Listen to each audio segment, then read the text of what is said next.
Welcome to the Expansive CEO podcast. I'm your host, Hannah Chapman, founder of Expansive CEO and X Squared Wealth Planning. Buckle in as we explore how to create true prosperity and build a business and a life that expands beyond yourself and makes a dent in the universe. Welcome, everyone, to this episode of the Expansive CEO podcast. Today, my guest is Kristen D'Amato. And I am so excited to have this conversation with her because we're going to talk about some deep stuff that comes up when we talk about money stories and the grief and the shame that come with that. And we're going to do that in a really loving way. And what I love the most, Kristen, about your energy around all of these topics is that you are so welcoming. And you are so tender and you are so, you're just this warm presence where you are safe here. You are safe here. And so as we go through this, I would love for anyone listening to really take a moment. Maybe this is one that you don't listen to while you're driving. Maybe this is you take a moment and listen and really take in this episode and see what comes up for you in this same arena. So Kristen has just written a book. It's coming out later this summer called We Choose Love. And it's such a gorgeous book. I was super lucky to get an advanced copy to be able to read parts of it. And so we're going to talk about a little bit more about that. Kristen, I'm going to have you introduce some of the concepts that are in there. And then we're really going to dive in on the emotional aspects of it as it relates to money. So Kristen, can you please introduce yourself a little bit? Tell us who you are, what you do, and why. Why should we choose love? Thank you, Hannah. So let me start with the book first, since that's where you started. And it has We Choose Love is the bold title. And then there are a couple of subtitles that come along with it, which are redefining our relationship to healing and an empowered approach to chronic conditions and beyond. And this book has been a labor of love. Over the past 7 years, I have worked on it, and it's been the through line all the way through those 7 years has been around this model of healing that I developed over my past more than a decade as a practitioner, an energy healer. And it's called the Wheel of Whole Body Healing.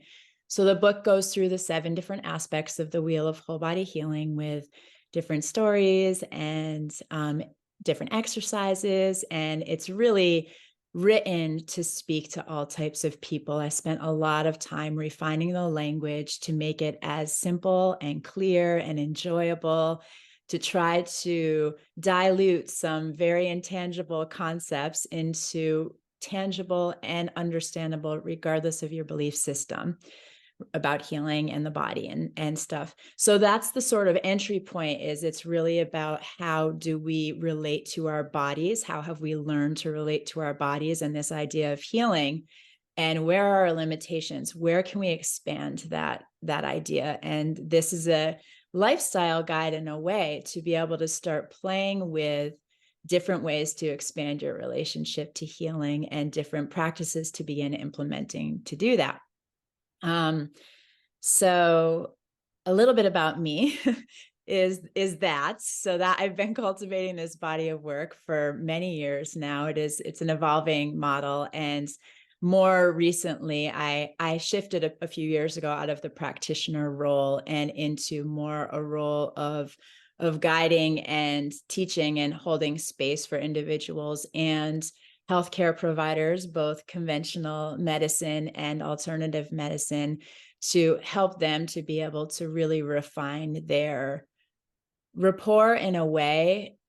And that's through really shifting their relationship to themselves so that they can show up differently for their patients and clients, and to be able to really go in and look at these different blind spots and hold them tenderly and get to know them and be informed how to make different choices through coming into relationship with them. So all of my work is really built around that and how we can come to know ourselves through the gifts that are inherent to us, that are our soul's imprint coming in here, that we all have and we all have to share with each other, and is such an invaluable contribution. And being able to really come home to those and get to know them more clearly and be able to then express them in different ways and share them with the world. Mm, yeah, that's what's really coming to me now, and I wonder if you'll talk about this story a little bit, to kind of move our way into what we're talking about today. One of the stories that you tell in the book is about your time working in a very clinical setting and seeing Mhm. how, with rehabilitating children Mhm. from, tough situations, the clinical side versus the, we're not working with the emotional body here. We're not helping these children in, you know, actually feeling safe. We're just talking about their different medications that are going to help, different levels of chemicals in their brain. Right. So, Yeah. and so when you saw that and you spoke to that and made a shift in the way that things were being practiced, can you expand on that a little bit? Maybe tell a little bit of that story, of Mhm. just how important it is to look at both sides. Yeah, for sure. I mean, I feel like that's one of the key missing elements in conventional medicine anyways, is the humanity. And there's the pathologizing, the fixing. That's the model. It's a mechanistic model. It is brilliant at fixing the body when it breaks in acute situations, acute traumas. Um, However, there often is this missing component of like, we're humans. It's a human dealing with another human here, and we're allowed to be human as practitioners and providers. We're allowed to be human. It's welcome to be human. Like, it's not a problem. You're not wrong. You're not um, lacking in your ability to be an expert when you show up as a human in the role of doctor. And so the story that Hannah's referring to is when I worked part-time as a teacher and then part-time in the house in a residential community for kids who were transitioning out of the psych ward and back into integrating. The ultimate goal was integrating back into their lives at home and in school. And so this was a home and school environment that they lived at the transitional period. And I was the only one at the time who did not have a clinical training. So I would be in the panel with all of the other people as we were discussing each child's situation and how to best serve them. And so they were all coming from the perspective of tweaking I mean, they were all on like 9 to 14 medications, these kids, and so they're just like, how do we fine tune this and tweak this? And I was at least there, the only one bringing forth the question of like, well, first of all, we're making the kids a problem. Mhm. What about where they came from? Is anyone talking about that or looking at that? And in this instance where I was in this situation, it wasn't. The kids were the problem. There were problem behaviors. That was a problem that needed to be fixed. That was the orientation. And all of the kids were coming from a background of some sort of negative relationship to touch. Um, and we weren't allowed to touch them. Mhm. So here's this situation where we're supporting them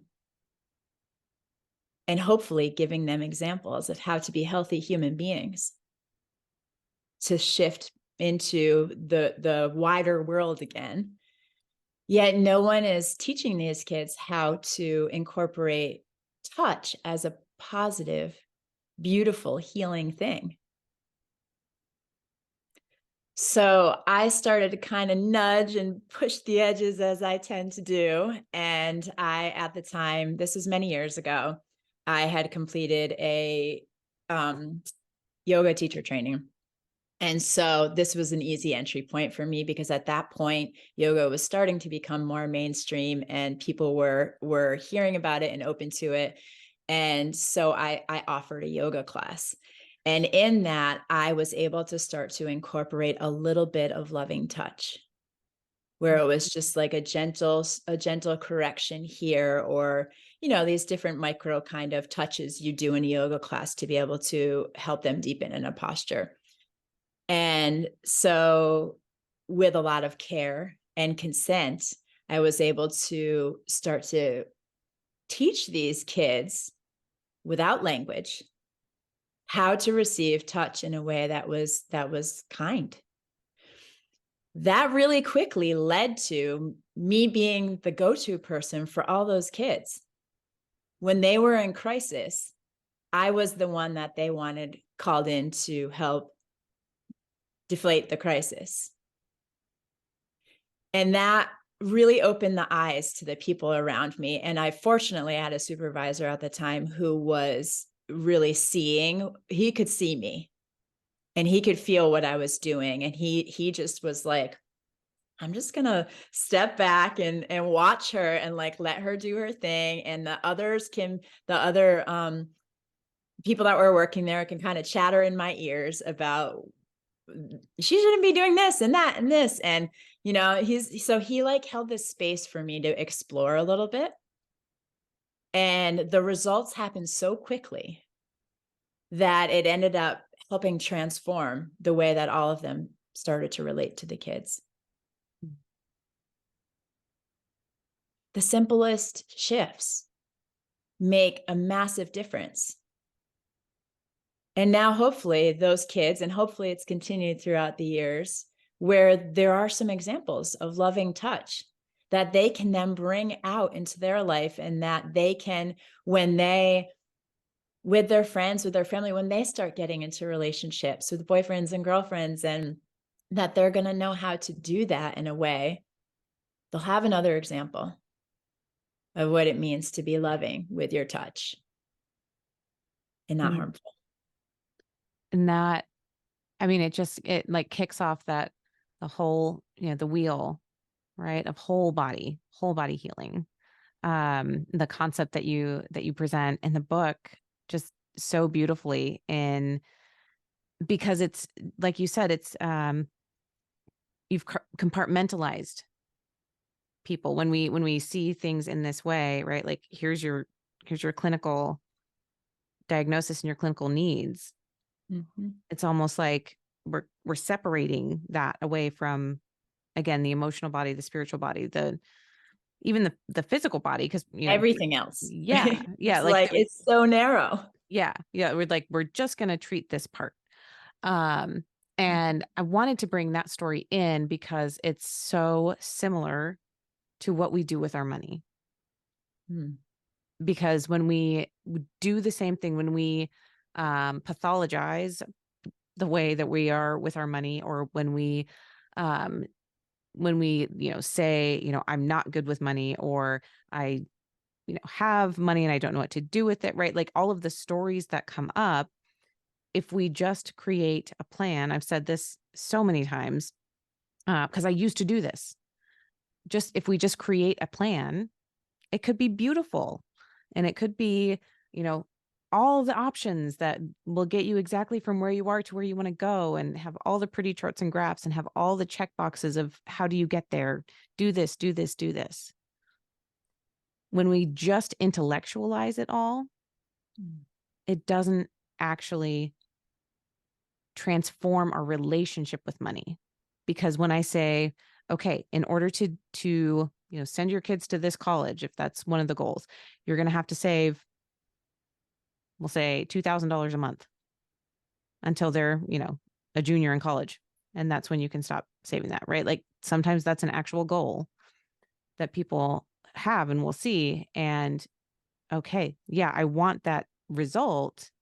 But then when they try to start doing the step to do the outcome, to get that outcome, everything else pops up.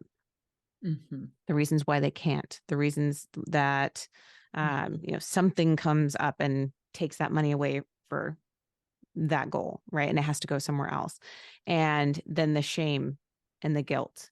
Oh, now we're farther behind. Oh, we're still not where we're at. And so then it becomes, the guilt of I'm not doing enough. I need to do better. Just compounds and compounds and compounds until that person stops trying altogether.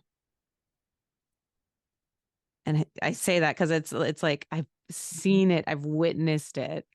And it wasn't until I realized the difference here that, oh, it's not about the charts and the graphs and the data. It's about how the client feels about the charts and the graphs. So yes, it's important to have that information, just like in, a clinical setting. It's important to understand Mhm. what's going wrong, right? Or what's going right, what's helping. It's important to understand that, but then it's the emotional side, it's the feeling side. What's coming up when we talk about this? That's what we have to address so that you can then actually realize those goals. Yeah, the narrative side of it, like the story. What's the story that's going on inside of ourselves and our heads? What's the story that's going on in the example I used in that room, in the community that we're all talking about? What's the story that's going on in our culture, in the Mm. larger community? What are these narratives that we have about our relationship to money, and how is that contributing to our choices that we make around money? Yeah. Yes. And so here are the few things that I really um that will navigate our way to and through is one, what are some of those messages, Mhm. right? We talked a little bit about that and how we're experiencing money in our lives. But then um, once you do identify those, once you do identify the feelings, how do you then move through them? Mm. Right. And so you have some really beautiful processes in the book of like, okay, here are some exercises to try to help you sit with those emotions and actually identify not just the surface, but what's underneath and then what's underneath that Yeah. so that we can actually make a change. Mhm. Yes. So what's coming up for you? What's the story that you want to tell right now as we move through? Well, I'm thinking about shame with money in particular, and there's so many layers of that I've navigated in my own story and am continuing to navigate. It's not like a one and done deal at all. And it's coming from there's so many layers. Mhm. I named a minute ago just a few of the narratives where they're coming from. And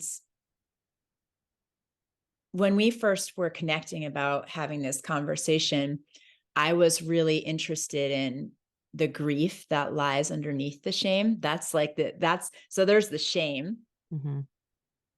I think, to varying degrees. Certainly, you and I are, and then the listeners as well are aware of the voices of shame that pop up around money and their money stories.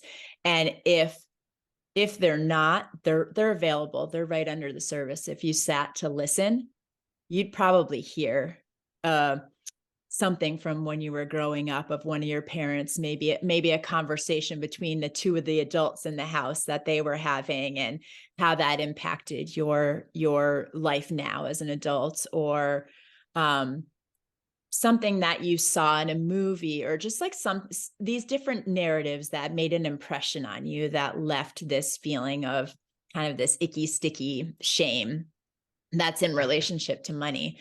And underneath shame, or alongside shame, there's this deep grief that I feel like a lot of time people don't ever get to. And one of my loves is grief work. And one of the containers that I feel really passionately about, and have for many years now supported primarily women, it's been in grief circles, But bringing these spaces back where we can be with our grief and where it's welcome in all of its faces. And there's an immense amount of grief that comes from shame and shaming and the self-shaming. Mm-hmm. An immense amount of grief. So much so that it's often terrifying to even approach. Yeah.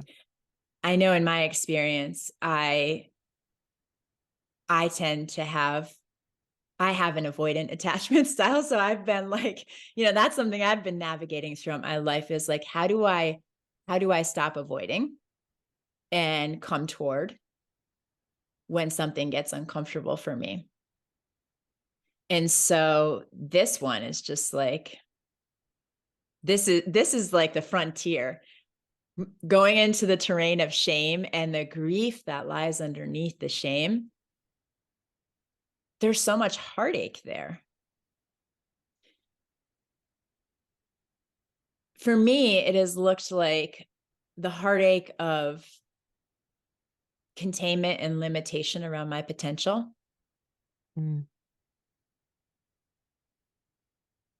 And how all of the external stories that I received throughout my life have contributed to me shaming myself to stay small.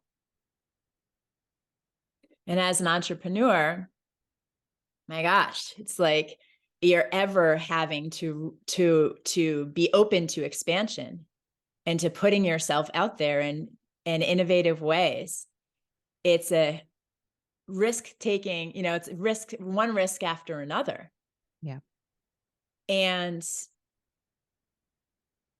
with each of those risks is a at least semi-conscious saying yes to the possibility that there's going to be judgments coming in from yourself and from others. Mm-hmm. And how do those connect with shame and self-shaming? And then what do we do? And then what do we do?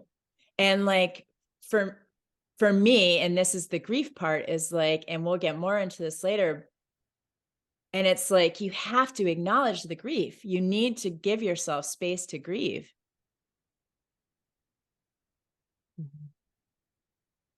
and Yeah. create container for that. Create safe containers alone, with others. It doesn't necessarily matter. They have different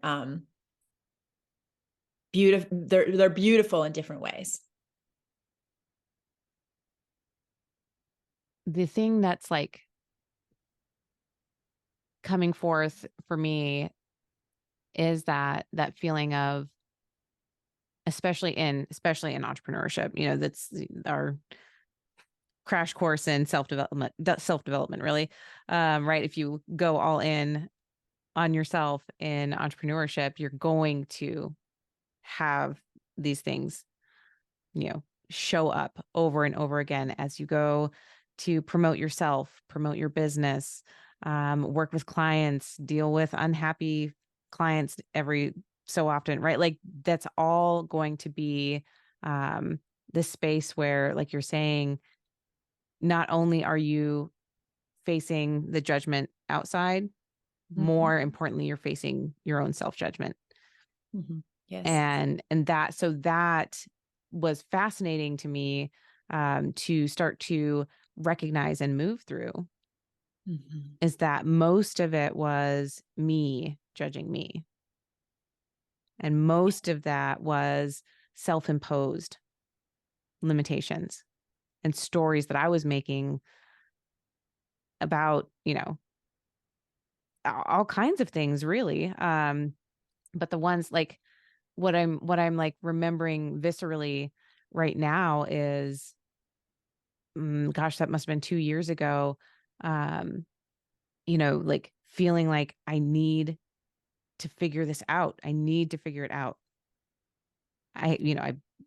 The clients were not coming in the door right at that moment. And I was like trying and trying and trying and trying to figure it out, and just feeling so, um, emotionally broken open Yeah. and literally screaming into my pillow and like getting emotions moving out of my body Mhm.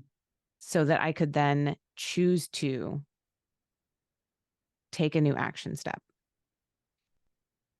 And so it was, all of this, the fear around, not growing the business, not making enough money, not being able to, support my family, all of those things were coming up and just, piling on top of the self judgment already of why is this not happening faster and more easily? Mhm. And Yeah, so, and yeah. I think one of the approaches, at least that I've experienced, is a bulldozing over those voices. And you can be successful in terms of making money as an entrepreneur by bulldozing over those parts of yourself. Mhm. There's many people that we see in the world that have done a version of that. Yet that doesn't contribute to wellness. Right. It's not actually like, so I guess it's entrepreneurship as a embracing it as a healing journey is what we're talking about here. And that's different than just entrepreneurship. Right. All this stuff comes up for every entrepreneur. What you do with it is embracing it as a healing journey or not, and squashing down and continuing to shame and bully those parts of yourself. Mhm. They never grieve and most likely end up with physical symptoms, making yourself really sick, potentially ultimately dying from it. Right. Which is what we end up seeing when people keep, like you said, bulldozing over their emotions Mm-hmm. and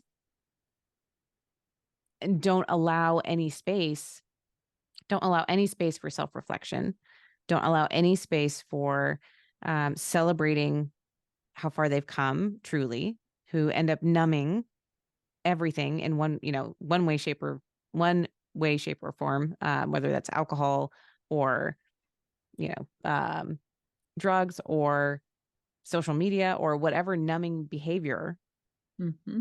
that takes you away from feeling the stress. And on my side, when I see um, people who just cannot wait to retire, like, how soon can I stop doing this? Mm-hmm. Like, that's the only goal, is to make enough money to stop doing the thing that they're doing, because it essentially is not healthy in the first place.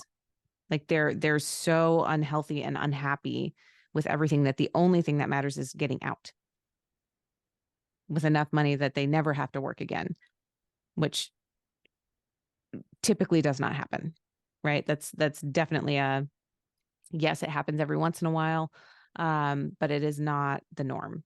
And most people who get stuck in that cycle have a very hard time getting out if they won't ever look beneath the surface. Yeah. So tell me, what comes up for you when you think about that? So when we're talking about um these stories, because we when we were prepping for the conversation, started talking a little bit about more bigger societal Yeah, I was just gonna jump in aspects. there because I had you created a perfect segue. Yeah, We're on that's the where I same was page going. here. Yeah, so let's kind of look at that, because I think it really ties in. Right. Yeah, well, I was actually gonna use it as an example so that people listening could have a more tangible example of how this might apply to their life pretty directly. Um, so we were talking a little bit about the cultural relationship, not just currently, but through the recent generations of of money and making money, and how there are gender roles that have been attached to that. And so, for example, how it has played out in the many decades is that women are more disempowered around money and there tends to be more of a they're being controlled because their spouse is the one who makes the money or their partner is the one who's making the money. They are in jobs, if they're working at all, that make less money, or it's like underpaid, or not paid at all, moms, teachers, these caretaking kind of roles, and undervalued, underappreciated. Um, in the role sort of schema there, or the male, the man, it's more like provider at all costs, and that's a measure of your success as a man, and the immense amount of pressure that has been on that role. Now, there's a lot more complexity and nuance to that as we're starting to break down gender roles more today, and women have obviously been working as a more common thing for many decades now. I'm bringing in a lineage piece here that is a direct transmission to every single one of us that we have all experienced. And it is still alive in our culture today. It's not as overt as it was then, it's still here. Yeah. And so to not ever to not ever acknowledge and take the opportunity to have a grieving process around the limitations that, for example, I'll speak for myself. I'm speaking as a woman, and through my lineage of women, the incredible amount of disempowerment that has come and is very intertwined with relationship to money. Yeah. And the opportunities, the missed opportunities, the incredible amount of feelings of unworthiness. You can't just push that away and pretend it doesn't exist. It's there. It is alive in all of our cells. And to not take time to bring those feelings into your internal room and sit with them and acknowledge them and have a big rage or a big cry or both and then some, probably over and over and over again as you go through different stages, and you have these moments that are reflected to you that trigger this ancestral memory, as well as potentially this lifetime experiential memory of feelings of disempowerment and unworthiness. This is, oh my gosh, it's reminding me of the episode I did with Melanie Klein, and we Mm. talked, it was so, I mean, it's just so on point, from a sociological lens as well, right? Because it's not, when we talk about lineage, sometimes that gets lost in translation of, no, this is like your mother experienced Mm. this and you watched it growing up. And not only did you watch that, but if you had grandparents nearby or aunts or uncles, like, we hear their voices. It's not just a matter of, what's happening in the culture today, but for my example, my grandmother lived in Pennsylvania during the Depression. She Mhm. was a teenager during the Depression, and it was up to her to, like, help keep the family afloat. That was my grandmother. And so the way that she acted with money, I witnessed as a child. And even as I mean, she passed away when I was in my early 30s. So, I mean, I had a lot of time with her. And Mhm. so when we think about that, it's not so far removed from us when we think about our generational money stories and our generational traumas around how we are, you know, how we are moving through the world with regards to money. And, our mothers being part of the generation, that was like, the way that I've heard this spoken about recently, that I really resonate with, is like, they were the generation where it was like, no, you should be working, you should have it all, but also you should be the one doing 98 to 100% of the work at home. Yeah. So they were the ones figuring that out. And now our generation, right? I'm an older millennial. Um, and my generation is like, we don't want to do that. Right. We recognize how different it can be, right? Like I know I don't want to work full time and do 95% of the household upkeep and the mental labor and all of that on top of um what's happening in our economic status. Mhm. And from the wealth advisor lens, I see lots of discussion too of like, is that real?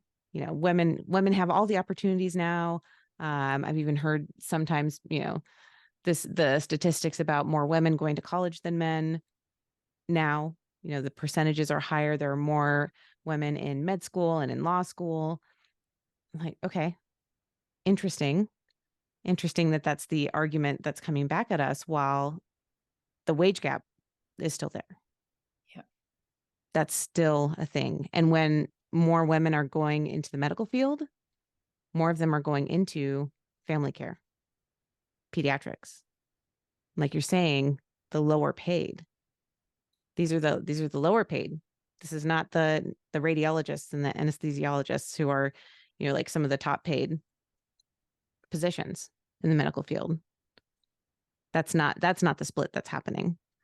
And so this societal conditioning around women still being in lower paid or unpaid positions still comes through.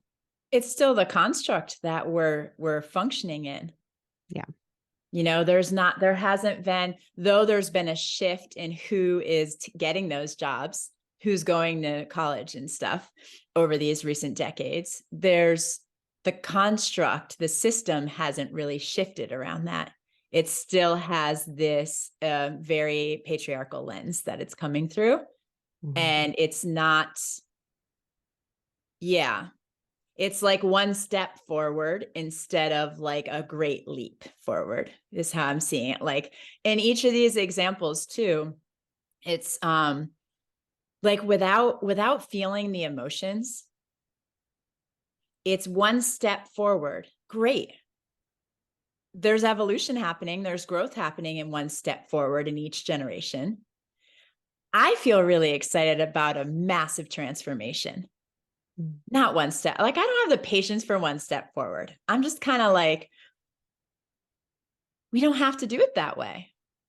We get to change this in a big way. However, to do that, there needs to be an awareness and a willingness to feel it all. Otherwise, it won't be embodied. Right. And it's kind of like we're learning it's like more like technical in a way. Mm-hmm. It's like we're learning the mechanics of how to do this, but we're not like really doing it. Oh, I'm so glad you brought that in because this has been a theme for me like this whole year, the sense of like, yes, we're intellectualizing. Mm-hmm. And that's even that looking at the statistics, talking about women can talk until we're like blue in the face about, yes, the gaps are still there. This is how I feel, right? But it's still, like all just hitting up here in the brain. Mm-hmm. Here's the information. Oh, well, I'm going to go dig and find other information then that, might support my claim instead of honoring like you're saying, the feelings of you are not seeing me. Yeah. You're not valued. I feel undervalued. I feel unworthy. I feel undeserving of because of the And I'm not seeing myself. I'm right. not worthy to myself. Right.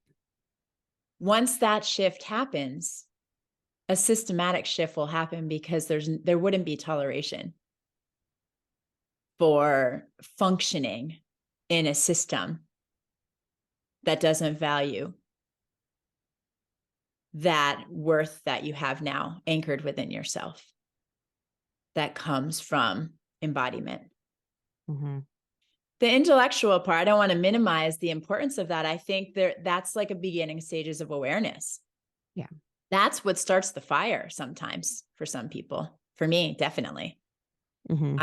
I am right up there with being an intellectualizer. Yes. Um, so I love it. I love it. I mean, I'm getting my doctorate right now. It's like I love information. I don't want to minimize or certainly not make that wrong. It's like that is an important entry point for many, I would say, in this culture, Mhm. uh, to start gaining some awareness and to start the passion, to kickstart the passion and get the fuel to have the courage to be able to go in and start to be present with the emotions and to start that deeper embodiment process. Well, that gets to the heart of it, literally and figuratively, right? That where yes, when we can intellectualize things, I agree with you. I am fascinated by information. And I can take stuff in all day long. My husband is very analytical, right? And so again, like the logic and the analysis of everything that's going on, like that's the difference, I feel, is that if we just keep it there, Mhm. that's the issue. So, like you're saying, the embodiment piece of it. So when we okay, yes, I understand this intellectually. I want to understand it in my system. I want to be not triggered, right? When something happens that hits one of those cognitive dissonances. Yep. That's the embodiment piece. And just so because you brought this in earlier too, and I want to bring it um to the table so that it's like it's very clear that this system hurts everyone. It hurts both sides, right? You said this first, where on the male side, the masculine side of like I must provide, and the stress that comes with that. It's not just the stress; it's the if you can't provide to the level that you want to Mhm. in a masculine role, the shame that becomes debilitating. Yes. And so to see how this plays out on all sides, this is it. This is the work, right? Is to, when we see everyone, it's not just the women. It's not just saying, for women, I see that you've been undervalued and I honor that. It's seeing for the men that how much pressure you've been under, Mhm. how much shame that has caused when you have not been able to, when you feel like you have fallen short of your goal. Yeah, I Speak to touched that for a on minute. Yeah. I touched on this, this hits very close to home with me because my father, my biological father, he, he carried such an immense amount of shame and I believe grief that was related to not knowing how to provide. It's like this is an interesting part too when with my parents, I'm a little bit older than you, but like with my parents, they were having kids when they were like 20. That was normal to get married and have kids when you were 20. I mean, imagine that. Like I had my kid when I was 34 and 43. Like that was a lot more life experience under my belt. Mhm. And between those two children, the immense amount of growth that I experienced. I mean, would I have been able to raise a kid at 20? Yeah, to a certain degree. Like I know how to be like a loving, kind human, but like, wow, leagues different Yeah. being able to have some life experience. And his dad died when he was young. And I don't think he knew how to provide. And he ended up, and he had quite a tender heart. He was very charismatic. That was like his number one gift, I think. And he just collapsed. I mean, he was a hardcore alcoholic and he had other serious addictions and his whole life crumbled. And he also was an entrepreneur, though he never really would get anything off the ground.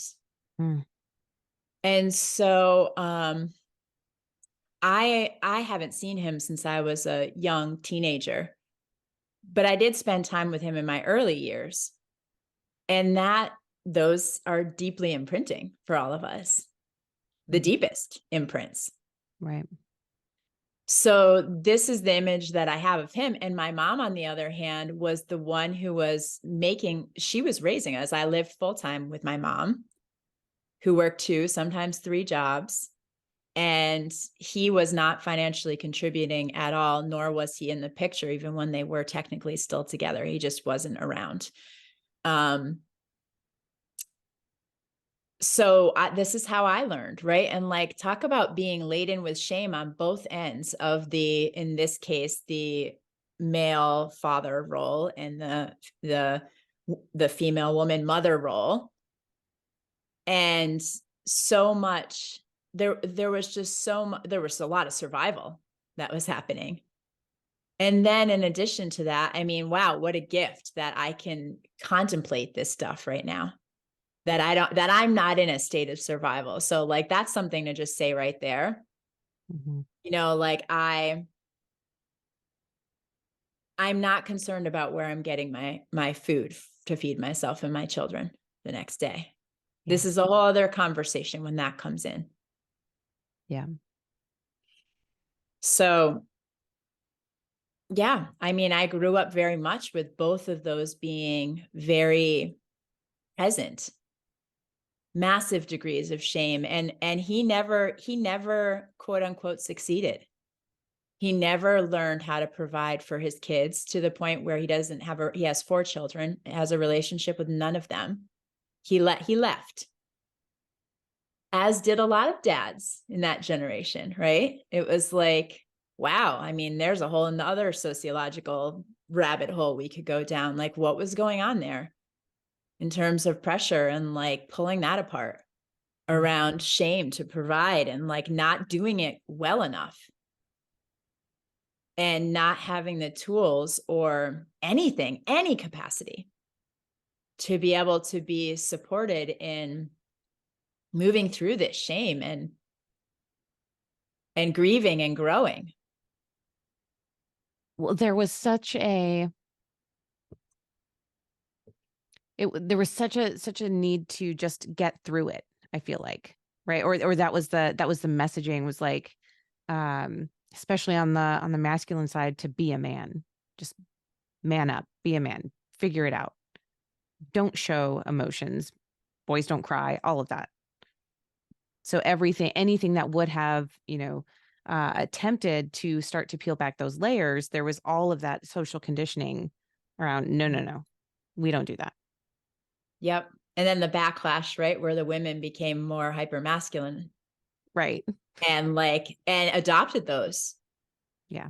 I mean, my mom was one of those, just like, do not feel, keep going. Like, you can only rely on yourself, like, go, like, just it doesn't matter what is happening, keep going. Bulldoze, bulldoze, bulldoze. Survival. Yeah. Survival. So how do we move through once you have this awareness, right? So once you hit on that thing where you're starting to feel that sense of, okay, I do have a story coming up from childhood. And it is like, I am like feeling the first signs of feeling the emotion again. Mm-hmm. When I work with clients, when we go through the money story meditation experience, that's a really beautiful opening into some of those stories that come up. And a lot of times tears start flowing, Yeah. and people start saying, oh my gosh, I didn't realize that this was still in there, or that this was impacting. My mom saying there's not enough, Mm-hmm. and that translating to there will never be enough. Or, parents saying, we make do, just make do with what you have. Just always make do. And what that does to your psyche when you're trying to build a business later on. And it can feel really tender. So what do you outline as your process when something comes up that you're like, it starts to feel tender, rather than Oh, bottling it back up. Oh, I don't want to feel that. I'm going to stop. What do you suggest as the step to embody it, feel it? Mhm. I want to speak directly to what you just asked me. And before we get to that part, I think this is a really good place to bring in the difference between emotions and feelings. And emotion being that raw, like it's just coming up, you feel it, right? It's sensation based. You feel the constriction in your throat. You feel your eyes start welling up with tears. And I'm using the word feel, so that might be confusing by me saying that because I'm talking about emotions and feelings. So hopefully that won't be confusing to you by me using that language. Feelings are the story that we create around that, the meaning that we start making around the emotions that we're experiencing. So that's where the hooks start coming in. Mm. So coming to your question more directly, starting to develop awareness to kind of like pull apart those two things and not use them synonymously, feelings and emotions, but recognizing them as actually two different things. Mm. And we're going to be talking about the emotions, the physiological responses that are happening when the sensations, it's sensation based. A lot of the work that I do, it's somatically based. It's based in sensation in the body. So when you start to notice that something is happening, slowing down, pausing, slowing down so that you can take a moment, and this can happen, like you can do this in seconds, especially once you've practiced it and get more practiced at it. But slowing down and being able to tune inward, and what sensations am I feeling right now? Starting to cultivate a body awareness. So much of what I'm talking about in the book is how to learn to decipher and translate and understand the language our body is speaking to us all the time. And it really is a language.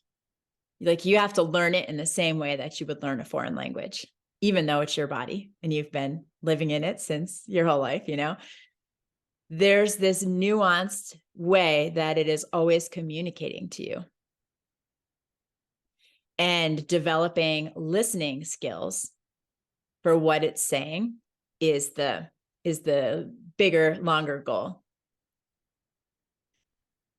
In those moments, slowing down and tuning into where the sensation's happening, the one that feels most present, like most that's loudest, Mm-hmm. is the first step. So for example, maybe you're feeling a pressure on your heart. Just bring your attention to that pressure on your heart. Maybe you're feeling a tightness in your jaw, and you can use your hands to like touch wherever that spot is to help you focus your attention to that place. Helps you kind of slow things down a little bit too when you touch the spot. Sometimes just doing that is you giving yourself permission enough to feel whatever is bubbling up and right there. Sometimes you need to take it a little step further. And you can start to get curious and ask what's coming up there. Ask yourself. We're comprised of many parts within ourselves. So asking yourself, what is this tightness in my chest communicating to me right now? Is there anything you want to communicate with me right now? And gifting yourself the presence for those few moments to listen in whatever form it comes, an image, a sound, a memory, a feeling, or like a sensation.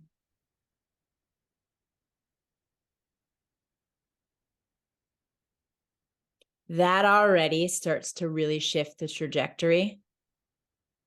There's other steps that we can continue going down this road to keep getting deeper and deeper and deeper. but for now, taking that time and giving yourself that gift of presence and listening is such an immense gift that we have not learned to do.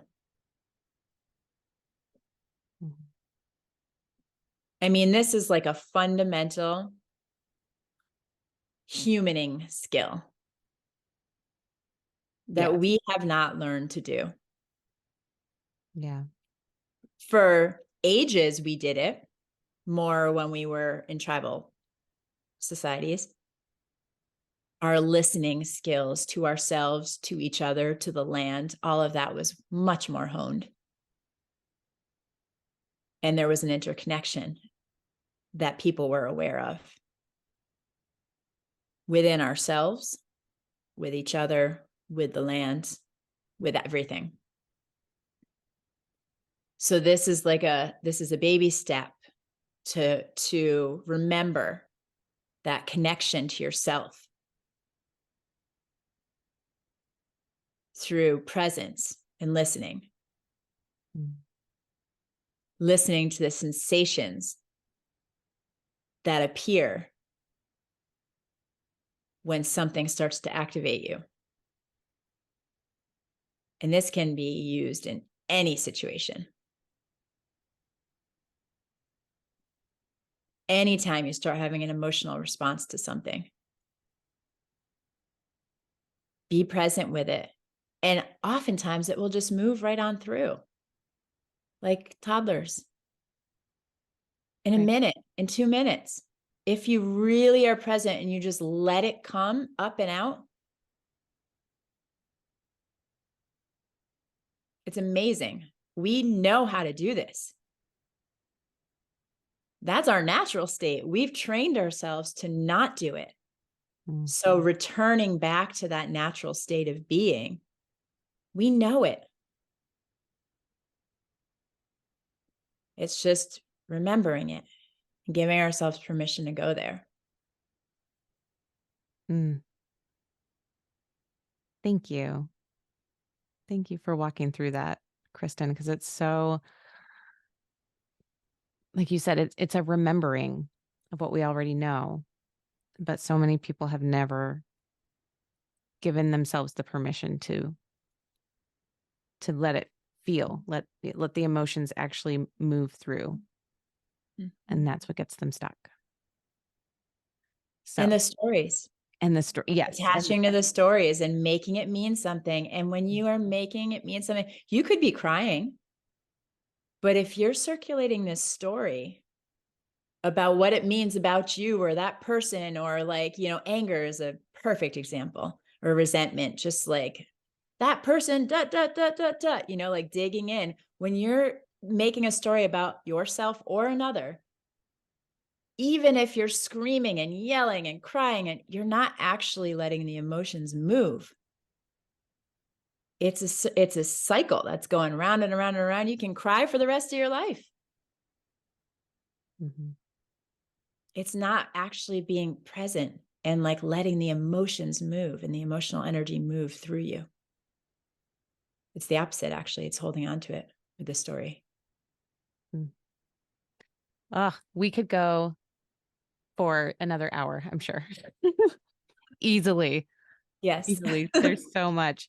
But I really want people to know where to find you and where to find the pre-sale of the book. So tell us what, if people want to dive in deeper, right? Again, such a beautiful book. And it's so, just like you said at the beginning, it's accessible. Mhm. I want to say, like, that's a really good word for it. It's like, yeah, it is something that almost anyone could pick up and read and understand and work through. Um, so yeah, how can people get there? Yeah. So the pre-order, you can go to my website, which is Kristen, Kristen, D'Amato, DAMATO.com, all one word, KristenD'Amato.com. And there are multiple buttons on the website where you can navigate around and you can learn a little bit more about the book and see what some people are saying about it. And yeah, you'll get to learn a little bit more about me while you're navigating around there as well. And I'm very excited for it to come out. It has been, like I said at the beginning, a labor of love, and it's something that I feel really excited to gift out into the world and help to allow people to remember and transform and expand their relationship of what is possible within themselves that they just need to come home to. Mm. Thank you. I'm so excited. I'm so glad that we had this conversation. I'm so excited to get a physical copy and have it here on my bookshelf with everything else. It's so beautiful. And thank you. Thank you again for being here. Yeah, Just thank you appreciate so you so much much. for having me.